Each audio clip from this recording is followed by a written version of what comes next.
ჩვენ ვამბობთ, რომ პირველ რიგში, რაც სამშენებლო ურბანული ჯოჯოხეთის მოგვარებას უნდა შეეხოს, ეს არის კეთილსინდისიერება და ურბანული გეგმა, ქალაქის გენერალური გეგმა, რომელზე გადახვევაც უნდა იყოს დასჯადი.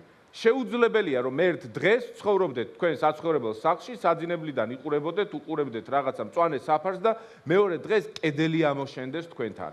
ამ დღეების, კვირეების, ბოლო 2 თვის განმავლობაში აქტიურად დავდივართ, მანამდეც დავდიოდით, მაგრამ აქტიურად დავდივართ კონკრეტულ ლოკაციებზე, დედაქალაქის სხვადასხვა უბანში და ვხედავთ ნიკუშაზის აქ ერთ-ერთ უბანში ვიყავით სტუმრად, სადაც პარკინგის შესასვლელი ამოუშენა მეზობელმა დეველოპერულმა კომპანიამ. პარკინგის შესასვლელი ამოუშენა.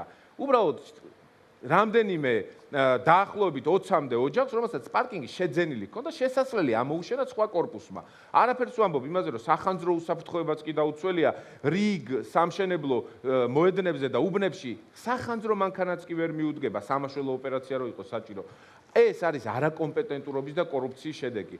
ჩვენი გადაწყვეტილება, ჩვენი პოზიცია, ჩვენი რწმენა და ჩვენი საქმე იქნება ორიენტირებული მხოლოდ კეთილსინდისიერ პოლიტიკაზე, კვალიფიციურობაზე, ნამდვილი რეალური ურბანისტების მოწვევაზე და მათთვის რეალურად ისინი უნდა იყვნენ ამ პოლიტიკის გამსაზღვრელი და ჩვენ შევძლებთ, რომ ეს გავაკეთოთ, რომ დავიცვათ ხარისხი, არ დავაზიანოთ სხვა მოქალაქის ინტერესი, თუმცა ხელი შევუწყოთ რეალურ ხარისხიან ევროპულ სამშენებლო პოლიტიკას და სამშენებლო ბიზნესს ამ ქვეყანაში.